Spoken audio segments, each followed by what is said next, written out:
This is Baz. Baz likes drinking pints, smoking cigarettes, eating at Greggs, and watching football. He doesn't have a degree. His house doesn't have a bookshelf. He loves his family and wants to provide them with as luxurious a lifestyle as he can afford. But this desire often manifests in impulse purchases and credit card debt. What do you think about Baz? If you saw him at a bus stop or in a pub, would you want to talk to him?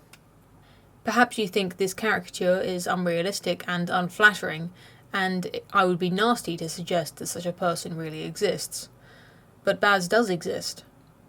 People who don't like Baz would rather pretend, or conveniently forget, that Baz and his family exist. Some people have a romanticised idea of the working class and the perpetually unemployed, so they fail to properly take account of Baz and to make plans that will actually benefit him. If they notice Baz at all, they blame his difficulties on a lack of education and financial support from the government. They think that Baz could be a surgeon or a software engineer if only he had the right training. They think that if Baz had more money and more time off work, he would buy books for his children and read to them every night, and on the weekends he would take them to museums. This is a very nice way to think about Baz. It feels good to think the best about people. But it really does Baz and his family no good at all. What does Baz need? What would help Baz? Should Baz or his children go to university? Should Baz's employer force him to save money in a pension plan every month? Should we ban cigarettes and alcohol in betting shops so that Baz can spend his money on more important things? I want to help Baz, but I honestly don't know how. It's quite possible that what Baz really needs is for everyone to stop trying to help him, and just let him get on with it himself. But the modern world is increasingly hostile to Baz. Low-skill work is increasingly automated or outsourced overseas, and what remains is often taken by immigrants who are more thrifty and hard-working than Baz, so they demand a lower wage. Changes to the divorce law and to social standards mean that Baz's wife may leave him, and his children will probably not get married at all. The stability of marriage is a luxury that most benefits the poor, and yet is increasingly only enjoyed by more wealthy and highly educated classes. The people campaigning for changes to the marriage law and divorce law often don't think about how these changes will affect Baz and his family. They seem to think of marriage as a kind of decoration that goes on top of a relationship and not something that could actually help to support an entire life or a family. The Baz problem is not going away. No matter how much you level up the North or fund his children's school, there will always be a new generation of Bazes, because children are not born as blank slates.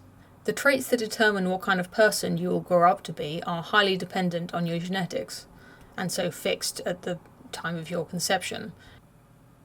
That means that your eye colour, your height, your favourite flavour of ice cream, and yes, your ability for abstract thought and problem solving, and your ability to delay gratification. Obviously, the environment you're raised in also has an influence, and the quality of your education, and yada yada yada. It's also worth mentioning that the traits that are determined by your genetics aren't always inherited from your parents directly. It's possible that you can just be lucky. Mozart's parents were probably quite clever and had a knack for music, but neither of them were musical prodigies. Baz's son might grow up to be Baz, or he might grow up to be Alan Sugar, or Stephen King, or anything in between.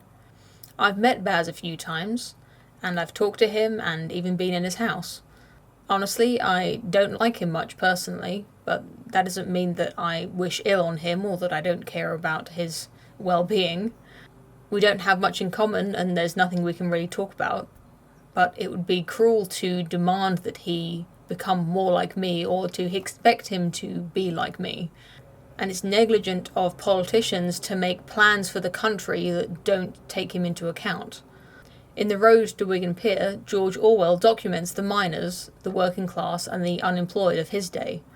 He makes some very honest observations about their living conditions and their character, neither demonising them nor painting them as blameless victims.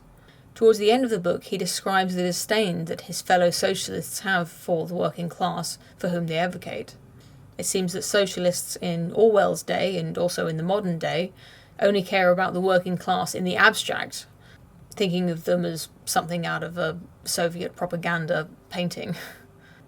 It may well be that we have no idea what would be the best way for Baz to live, and that it's immoral for us to try to enforce a way of life onto him because we think that's what would be best for him. But the fact is that politicians today are making changes to the laws, changes to budgets and policies, and these things do have an effect on Baz and Baz's family, whether they are part of the plan or not. And if the government continues to make plans for the country that don't take Baz into account, it's much more likely that he will be hurt by that than helped by it. Until we properly understand Baz and start to notice him and to take account of him, he's only ever going to be hurt by the changes that are made by the government. Being willfully blind to the nature of this problem because thinking about Baz makes you feel mean is completely unproductive and will not help anyone.